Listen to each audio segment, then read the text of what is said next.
Welcome back to the channel. When a person vanishes, there is always a moment, sometimes tiny, sometimes unforgettable, when the world shifts.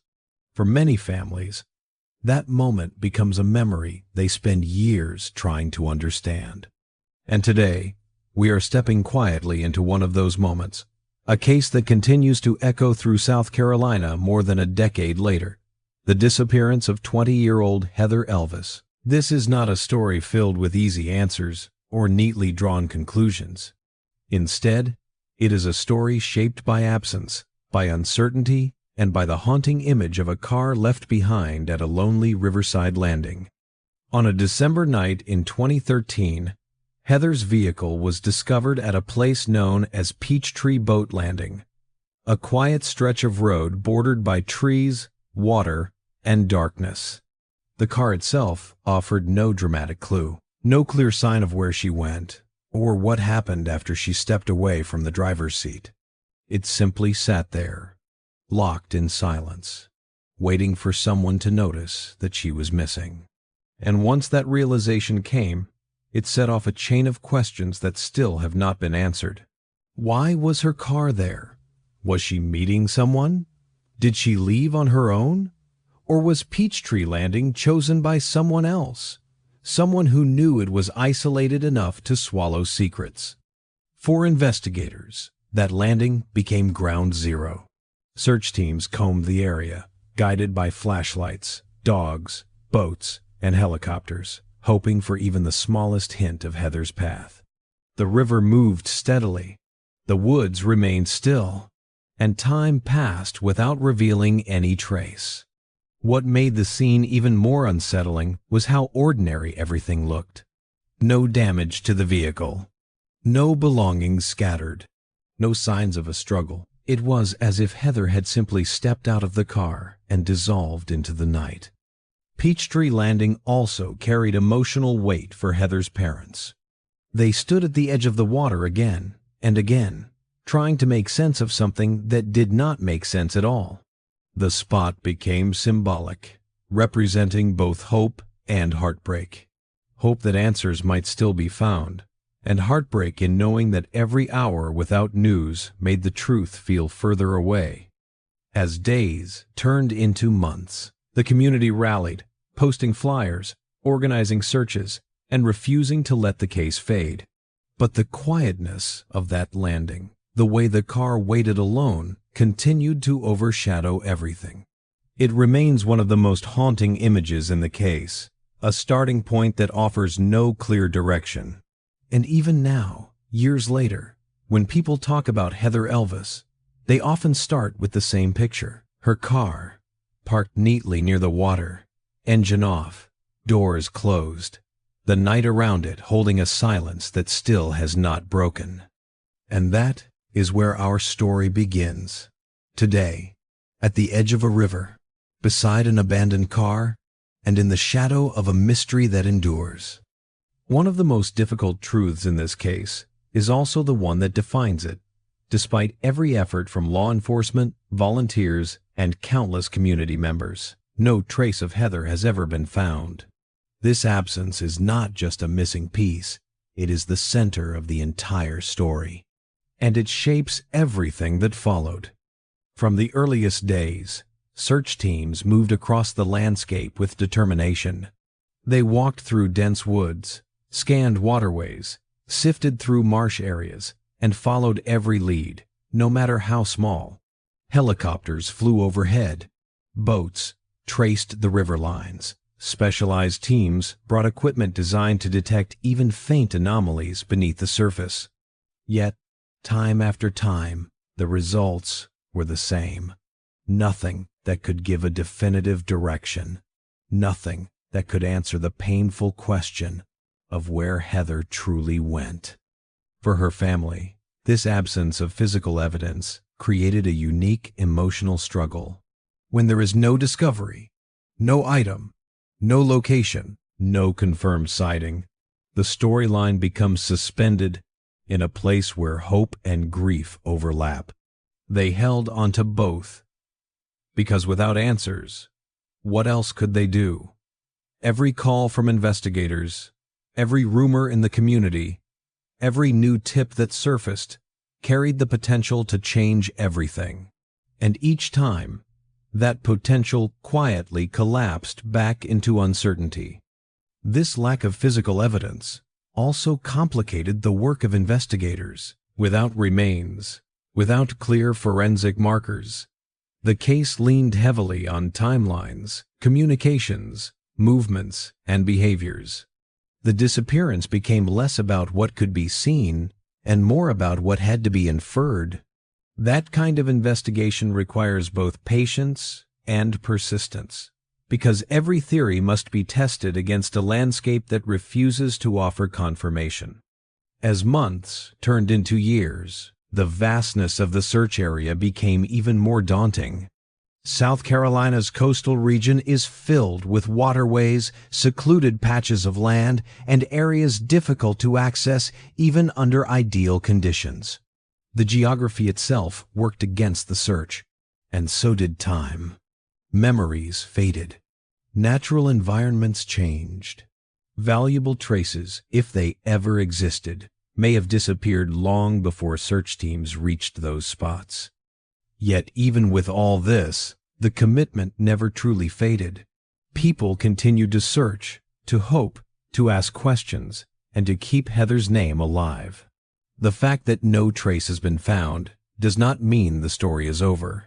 It means the story is still waiting for the moment when silence finally gives way to truth. As investigators began to piece together the final days before Heather disappeared, one detail quickly rose to the surface: her past romantic involvement with a man named Sidney Moorer. This connection was not just a footnote in her life. It became one of the core elements that shaped the direction of the investigation and ultimately influenced everything that followed. Heather had met Sidney while working at a local restaurant. Their interactions eventually developed into a relationship, one that was complicated from the start, partly because Sidney was married. For a young woman like Heather, the emotional weight of such a situation could be overwhelming, especially when conversations, expectations, and boundaries were not always clear. Friends later described this period as one filled with confusion, mixed signals, and moments that left her unsure of where she stood. By the time Heather vanished, the relationship had already ended. But even relationships that end can leave behind difficult emotions, unresolved feelings, or strained communications. And investigators believe that this past connection may have influenced the events leading up to the night she went missing. What made this detail especially significant was the dynamic between Sidney and his wife, Tammy. Their marriage, as later described in court, carried its own complexities: tension, suspicion, and a need for control that played a major role in how the case unfolded. The involvement between Heather and Sidney did not happen in isolation. It existed within the larger landscape of a marriage facing its own internal struggles. Understanding that dynamic became important for investigators, trying to piece together motive, opportunity, and possible scenarios.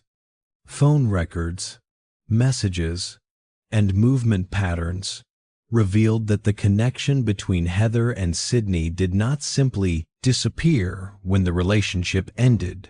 There were attempts to communicate, moments of contact, and traces of emotional fallout that suggested the story was not entirely closed.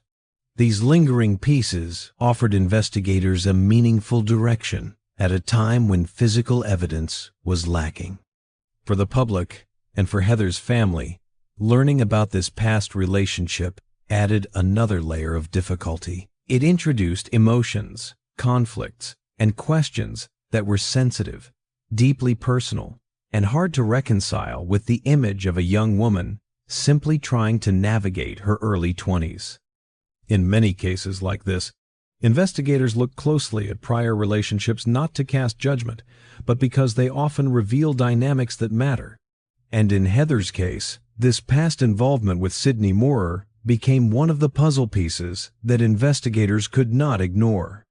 As investigators dug deeper into the timeline surrounding Heather's disappearance, a pattern began to emerge, one that repeatedly pointed back to the same two individuals, Sidney Moorer and his wife, Tammy Moorer. They did not become central figures in the investigation by assumption or speculation. They became the focus because of a growing trail of digital footprints, movements late at night, and a possible motive shaped by tension inside their marriage. Phone records, one of the most reliable tools in modern investigations, revealed interactions that caught the attention of authorities. Calls were made at unusual hours. Communication seemed to spike in moments that aligned with key points in Heather's timeline. Some of these calls raised questions: who initiated them, why at those specific times, and what was happening around the moments when phone signals traveled along routes that appeared to intersect with Heather's final known movements. Surveillance footage added another layer. A pickup truck, matching the Moorers' vehicle, was seen driving through areas connected to the case, including the road leading toward Peachtree Boat Landing. While the video alone could not reveal what was said or done, it did highlight movement patterns that investigators needed to understand. Each frame became a small but meaningful piece of a much larger puzzle. What ultimately tied these elements together was the possibility of motive, an emotional explanation that could make sense of the actions unfolding that night. At the center of this motive was the strain within the Moorers' marriage. Testimonies and later court records described a relationship marked by conflict, suspicion, and moments of intense control. When Heather's past relationship with Sidney resurfaced in the investigation, it added fuel to an already volatile situation. Tammy's reactions, according to evidence presented in court, included controlling communications, monitoring movements, and expressing anger over the previous relationship. Investigators believe that this emotional landscape created a scenario in which jealousy, resentment, and the desire to regain control collided in a dangerous way. For the community, it was unsettling to watch two people married for years, parents, living ordinary lives, become the primary focus of such a serious investigation. But to investigators, the combination of phone data, late-night travel, and motive formed a line of reasoning that simply could not be ignored. In the absence of physical evidence, these patterns became some of the strongest indicators of what might have happened the night Heather disappeared, and they positioned Sidney and Tammy Moorer at the very heart of one of South Carolina's most haunting mysteries. When the case finally reached the courtroom, it carried a weight that had been building for years.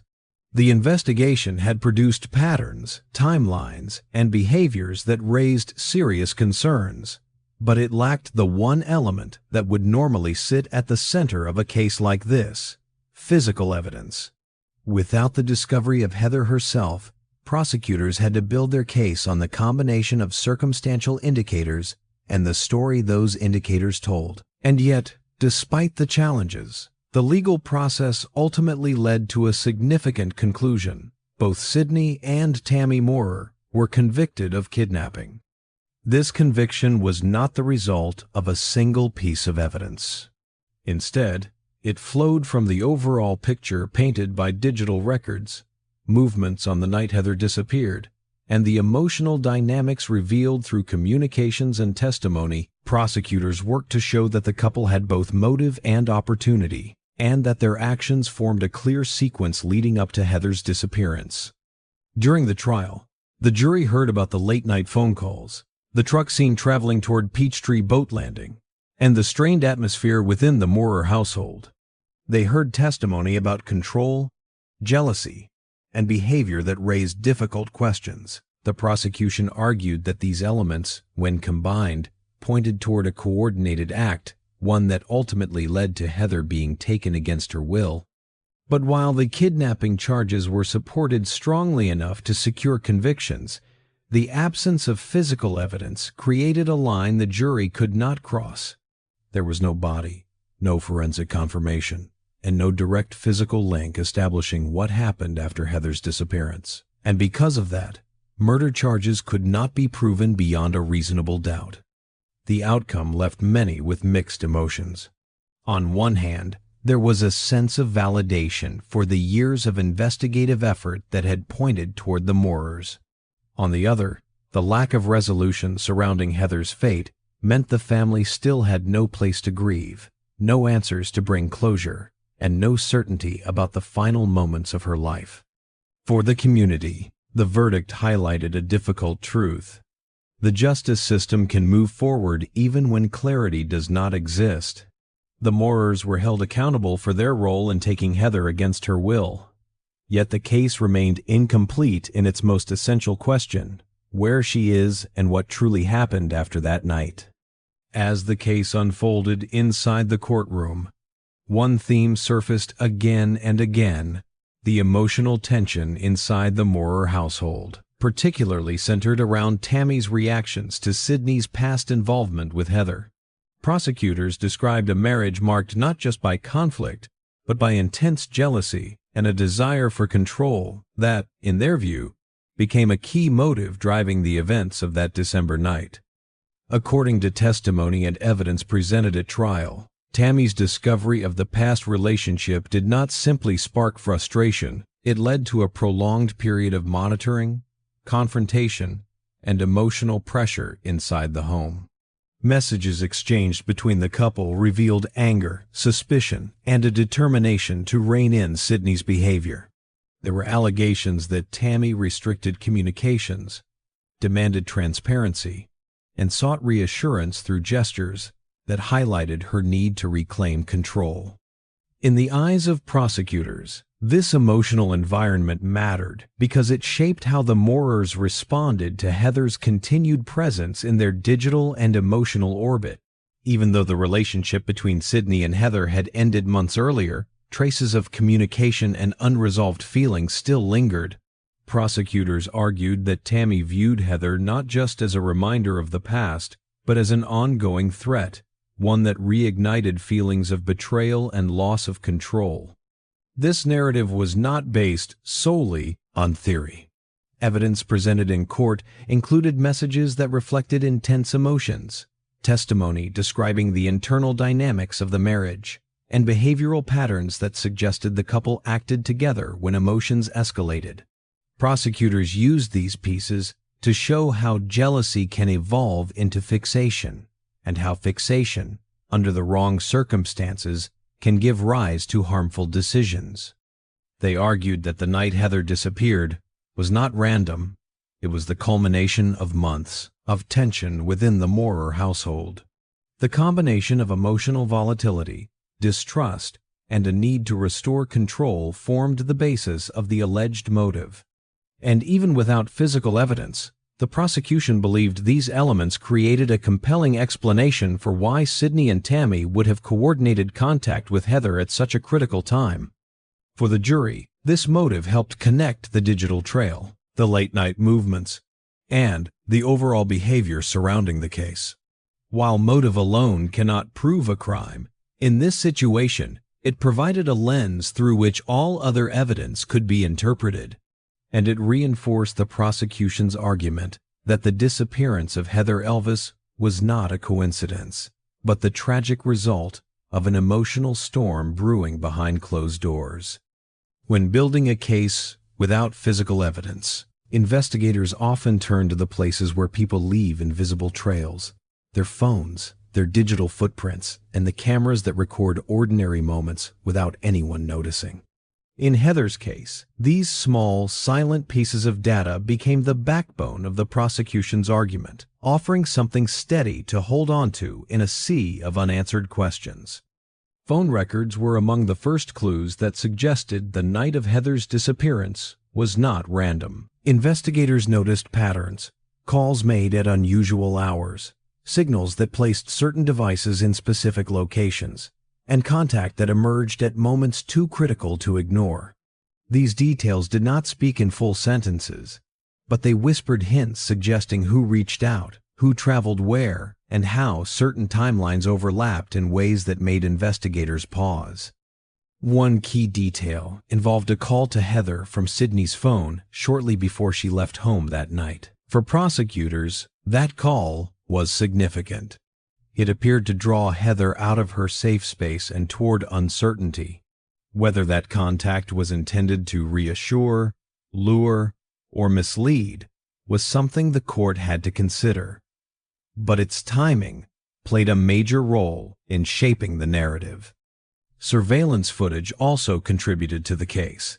Cameras positioned along roadways and near key locations captured a pickup truck resembling the Moorers' vehicle traveling toward Peachtree Boat Landing around the same time frame that Heather disappeared. The video was not crystal clear, and it could not reveal faces or intentions, but the motion it captured aligned closely with the signals from the phones. Two separate sources, digital and visual, began pointing to the same path. These overlapping pieces allowed investigators to construct a timeline that felt increasingly precise. The data suggested direction, speed, stops, and returns. It provided a kind of map, the type built not from landmarks, but from patterns of movement. And even though the map was not perfect, it was strong enough for prosecutors to argue that the Moorers were not simply bystanders that night. In the absence of physical clues, these digital fragments became the case's most dependable anchors. They did not tell the full story, but they traced outlines that could not be ignored, and with each detail layered over the next, they helped transform a mystery filled with silence into a timeline filled with signals that ultimately guided the jury toward a conviction. In the weeks after Heather disappeared, the atmosphere in her hometown shifted. What began as a missing persons search quickly transformed into a long-term effort, driven not only by law enforcement, but by an entire community unwilling to let her story fade. Family, friends, and volunteers returned again and again to the fields, woods, waterways, and backroads of South Carolina, hoping that persistence might reveal what initial searches could not. Yet, despite years of dedication, the heartbreaking reality remained.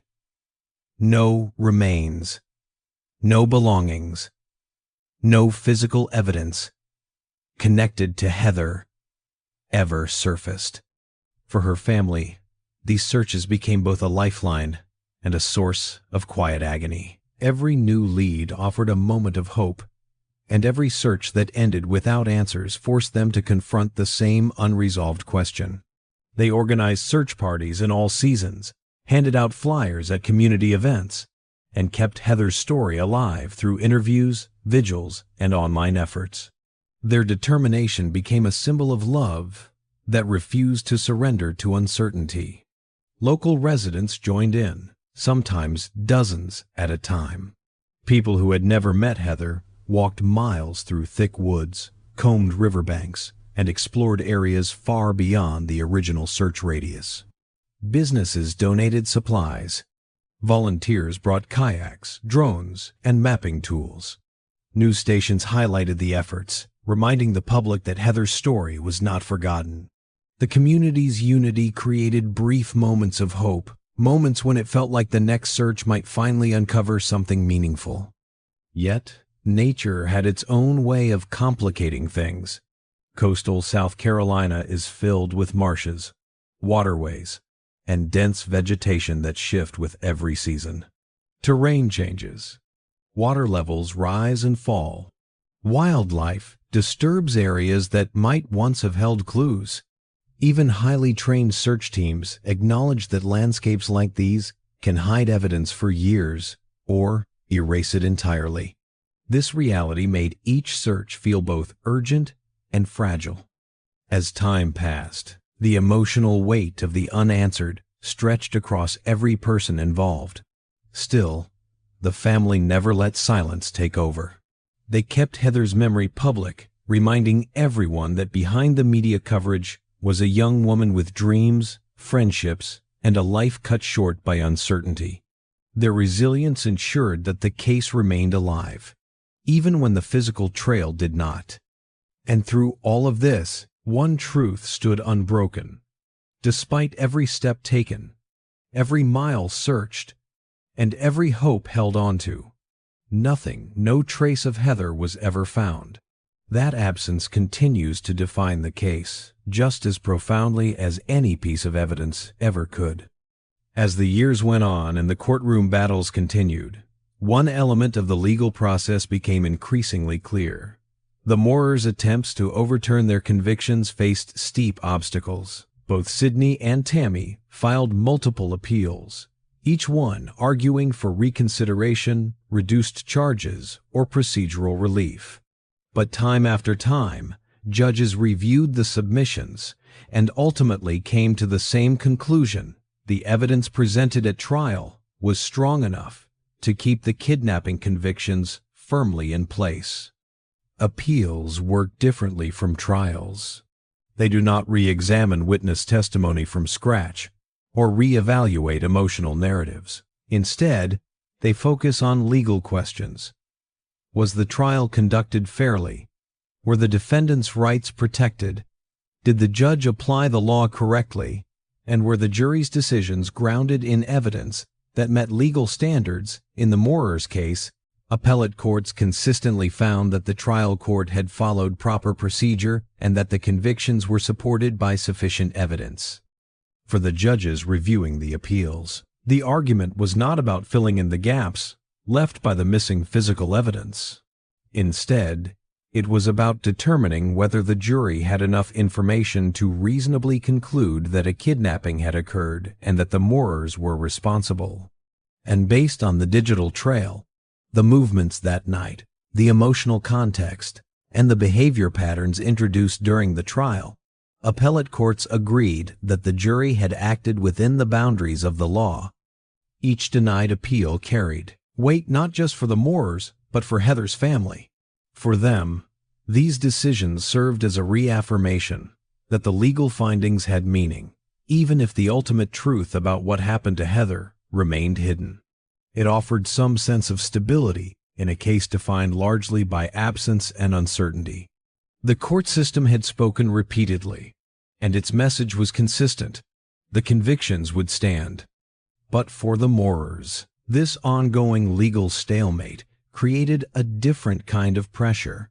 Every denied appeal narrowed their options and reinforced the severity of their sentences.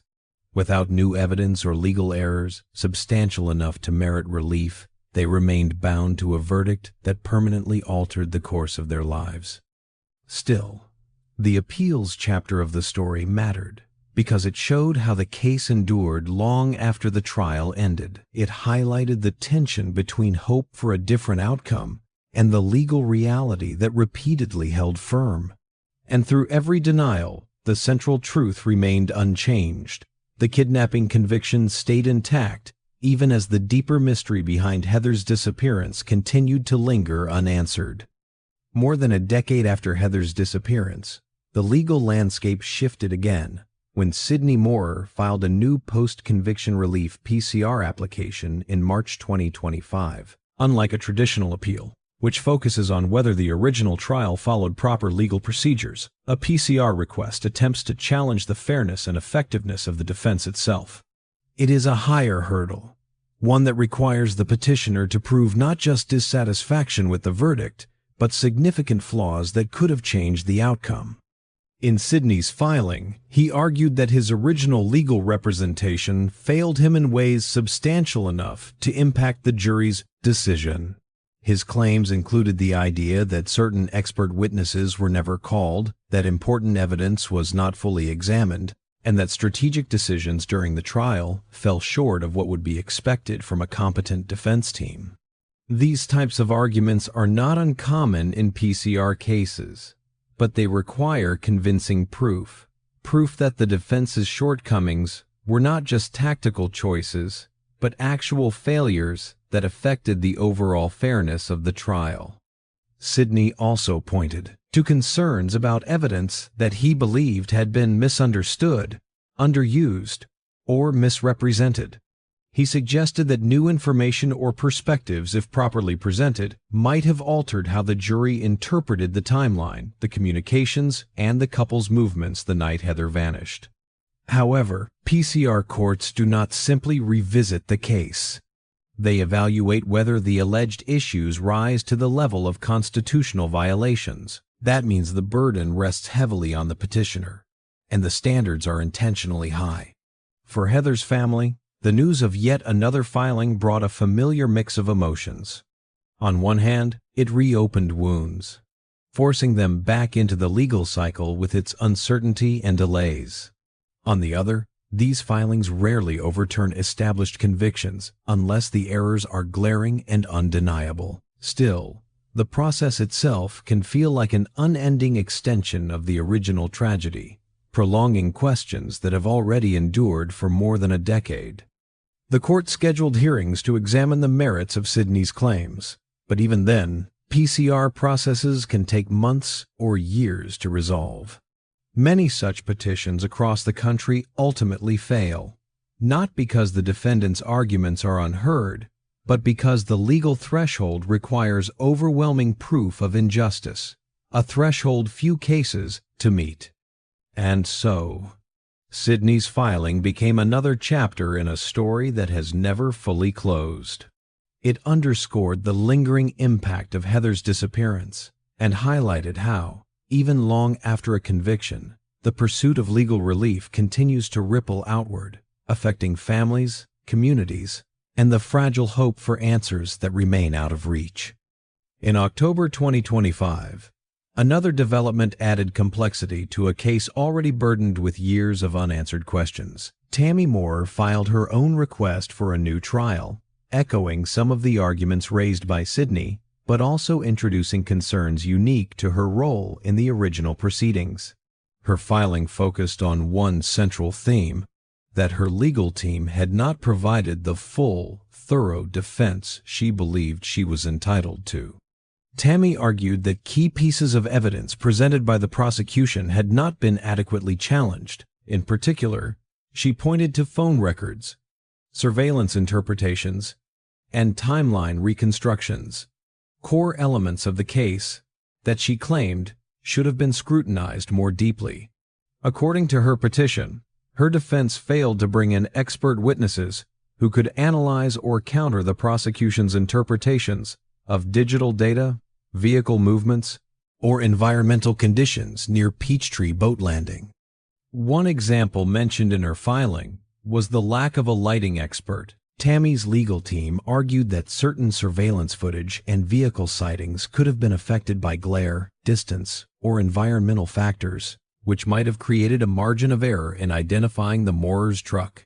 Her attorneys also claimed that the jury might have reached a different conclusion if these uncertainties had been highlighted more effectively during trial. Another concern involved the handling of messages and digital communication. Tammy suggested that the emotional context of these messages had been presented without balance, without the help of a professional who could explain how tone, conflict, and tense interactions inside a marriage might be interpreted differently within a courtroom setting.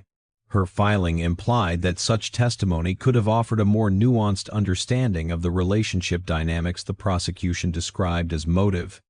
Despite these claims, the bar for post-conviction relief remains high. Tammy would need to prove that her defense's shortcomings were not only present but substantial enough to undermine the fairness of the entire trial. Courts rarely grant new trials without exceptionally strong evidence that the original proceedings were fundamentally flawed. For Heather's family, Tammy's filing was another heavy reminder that the legal process surrounding this case is far from settled. Each new motion, each scheduled hearing, and each legal argument pulls them back into a story they never asked to be part of, one that remains suspended between legal battles and the unanswered disappearance of their daughter. Tammy's petition did not promise clarity or closure. Instead, it became yet another chapter in a case defined by motions, counter-motions, and a lingering mystery that continues to outlast every courtroom development. More than a decade has passed since Heather Elvis disappeared, yet the truth behind what happened that night remains locked in silence. No new physical evidence has surfaced, no remains have been discovered, and no breakthrough has emerged to finally explain the unanswered questions that hover over the case. Even with years of investigation, multiple trials, and ongoing legal filings, the central mystery remains exactly where it began, untouched and painfully unresolved. For investigators, this reality is both frustrating and deeply limiting. Without new evidence, the scope for further action narrows. Leads grow older, memories fade, and the natural changes in the environment erase any trace that might once have existed. While advancements in forensic technology sometimes breathe new life into older cases, Heather's case has yet to benefit from such a shift. The trail is still cold, its silence unbroken. Meanwhile, both Sidney and Tammy Moorer now wait for decisions regarding their 2025 post-conviction relief petitions. These filings introduce a new phase of courtroom debate, one that focuses not on uncovering new facts, but on re-examining the fairness and strength of the legal process that led to their kidnapping convictions. Hearings may be held, evidence may be reinterpreted, and arguments will continue to unfold. But none of these legal maneuvers guarantee clarity or closure. For Heather's family, this period of waiting carries its own emotional weight. Each new motion, each request for relief, and each review by a judge keeps the case present in their lives, reopening wounds that have never fully healed. They continue to balance the hope that new information might one day come forward with the painful reality that so many years have passed without answers. Their resilience becomes its own quiet testament, holding on through legal twists, public speculation, and long stretches of uncertainty. The community also remains invested. In Myrtle Beach, Heather's name still appears in conversations, vigils, and reminders that unresolved cases deserve attention. People who joined early searches still recall the sense of urgency during those first days, hoping that someone, somewhere, would discover the missing piece of the puzzle. Yet even now, the case stands at the exact intersection of hope and uncertainty. There is no closure, no confirmed ending, and no final chapter. What remains is a legal story, still unfolding in slow motion, and a deeper mystery that continues to linger in the quiet spaces left behind. Until new evidence emerges, if it ever does, Heather Elvis's disappearance will remain one of South Carolina's most enduring and heartbreaking unanswered questions. As we reach the end of this story, one truth remains impossible to ignore. The disappearance of Heather Elvis is not just a case, it is a wound that has never fully closed. Over the years, investigations have moved forward, courtrooms have filled with arguments, and new legal filings continue to surface. Yet the central question, the one that matters most, still hangs quietly in the air. What truly happened on that December night? Without new evidence, without the discovery of Heather's remains, the story remains suspended, caught between what is known and what has never been revealed. Heather's family continues to carry the weight of that uncertainty with a resilience that speaks louder than any legal document ever could. Their commitment to keeping her memory present through searches, vigils, and quiet moments shared with the community becomes a reminder that unanswered stories are still worth telling. And for many in South Carolina, this case has become more than a headline. It has become a symbol of how deeply a community can care, even when the path forward is clouded by years of silence.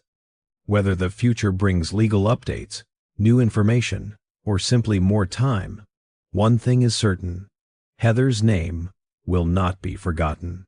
As long as questions remain, so will the hope that one day the truth will come to light. Thank you for spending this time with me today, and for walking through a story that is as heavy as it is important.